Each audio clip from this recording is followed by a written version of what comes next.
berjudul dari Gagoyo. Selamat mendengarkan. Pada zaman dahulu, daerah Padang Lawe yang berdatasan dengan Tanjung Ampalo, hiduplah seorang ibu dan anak perempuannya yang bernama Upia Ranca. Seperti namanya, Upia Ranca sangatlah cantik dengan rambut hitam panjang dan kulitnya putih bersih. Mereka berdua tinggal di sebuah gubuk yang beratap daun rumbia. Gubuk itu sudah terlihat miring karena banyak kayunya telah lapuk dan banyak patah. Upia Ranca terkenal sangat manja dan sombong. Hal itu dia tidak pernah bekerja keras dan selalu mendapatkan apa yang dia inginkan.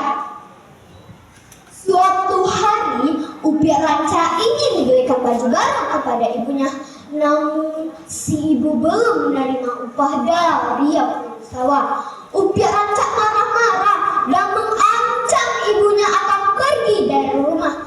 Karena merasa sayang dan takut kehilangan, si ibu pun pergi melewati hujan deras untuk meminta upah dari yang sawah. Semenjak itulah perangai Upia Ranca makin menjadi-jadi. Suatu masa datanglah paceklik melanda desa itu. Tidak ada satupun kebun dan sawah yang berhasil dipanen.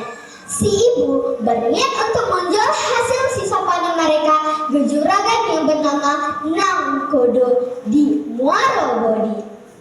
Mereka harus berangkat subuh untuk melewati hutan yang angker dan berhewan buas. Si ibu pun menceritakan rencananya itu kepada putrinya. Nah, ibu akan ke Muaro Bodi untuk menjual hasil sisa panen kita. Kamu tinggal di rumah ya. Si Upia Ranca merengek dan tidak mau tinggal di rumah. Si ibu pun terpaksa membawa anaknya itu. Subuh sekali mereka berangkat. Si ibu meletakkan bungkusan di kepalanya, menjinjing kelapa di tangan kirinya, dan berbekalan di tangan kanannya sambil menjepitkan payung di ketiaknya.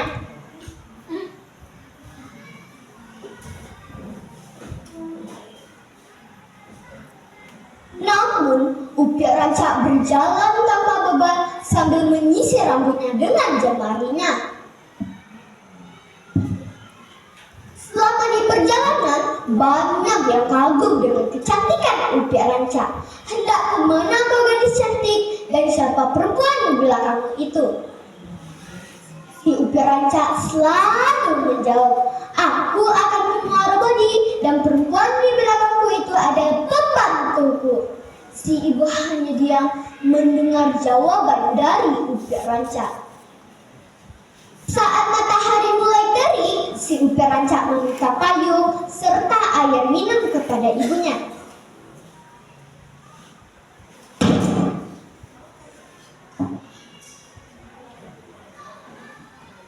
Namun, sisa air minum itu diberikan kepada ibunya. Si ibu hanya diam sambil berjalan di belakang anaknya.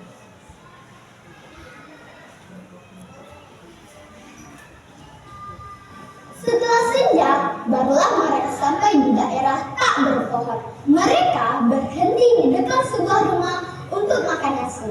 Si ibu meminta segelas air kepada pemuda pemilik rumah tersebut.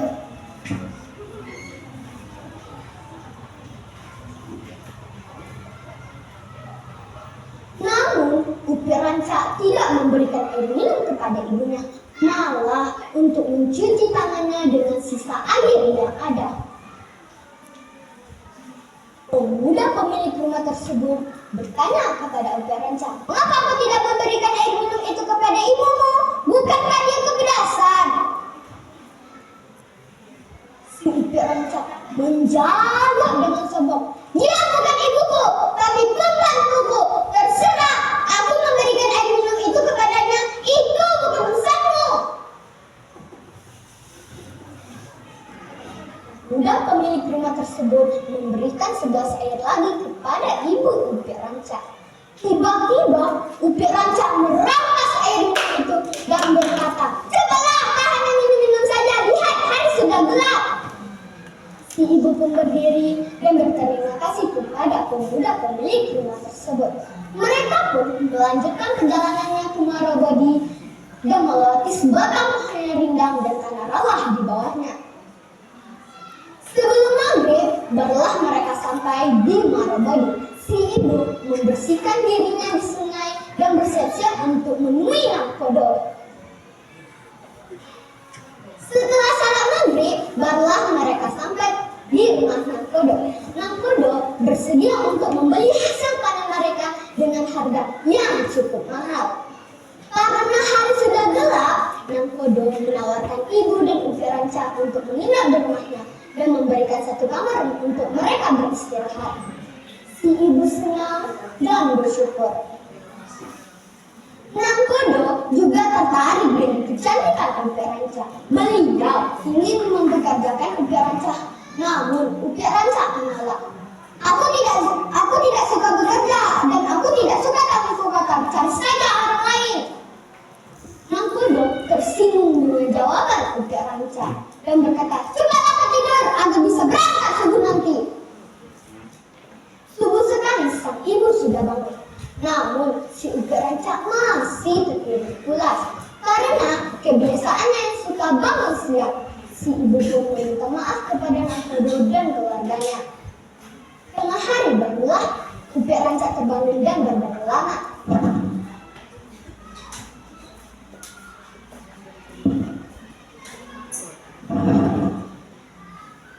Setelah zuhur, barulah mereka berangkat dari rumah tersebut. Sebelum berangkat, si ibu membeli gula, beras, dan ikan asin di pasar Marabodi.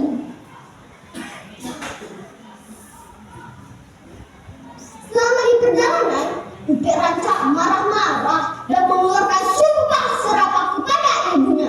"Aku tidak sudi memiliki ibu sepertimu." Si ibu hanya diam mendengar sumpah serapah dari Upi Ranca. Singkat cerita, sampailah mereka di sebatang pohon rindang dan tanah rawa di bawahnya. Disitulah Upi Ranca menendang ibunya sampai ibunya tersungkur. Si ibu pun menangis dan mengeluarkan kutukan untuk anaknya. "Wahai tanah Bagaboyo, telatlah aku itu agar bisa menghuni tanah Bagaboyo ini." Ketika guntur dan petir bersangkutan, si Upi Ranca takut dan terkejut. Si Upi Ranca pun berlari dan terperosok di tanah lunak. Si Upi Ranca pun berteriak sambil meminta maaf kepada ibunya. "Bu, tolonglah anakku ini, Bu. Bu, tolonglah anakku ini, Bu. Aku minta maaf, Bu. Bu, tolonglah anakku ini, Bu. Bu." Si ibu yang sudah terluka hatinya tak menoleh sedikit pun kepada Upi Ranca. Si ibu pun berlari sambil menangis.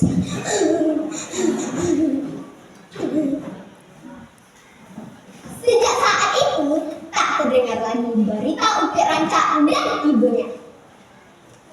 Di tempat Upi Ranca dikutuk ibunya dikenal oleh masyarakat setempat sebagai tanah Bagaboyo atau tanah lunak dan berawak. Di tanah itu tumbuhlah sebatang pohon beringin dengan akar menjuntai ke tanah mirip dengan rambut Upi Ranca. Sekian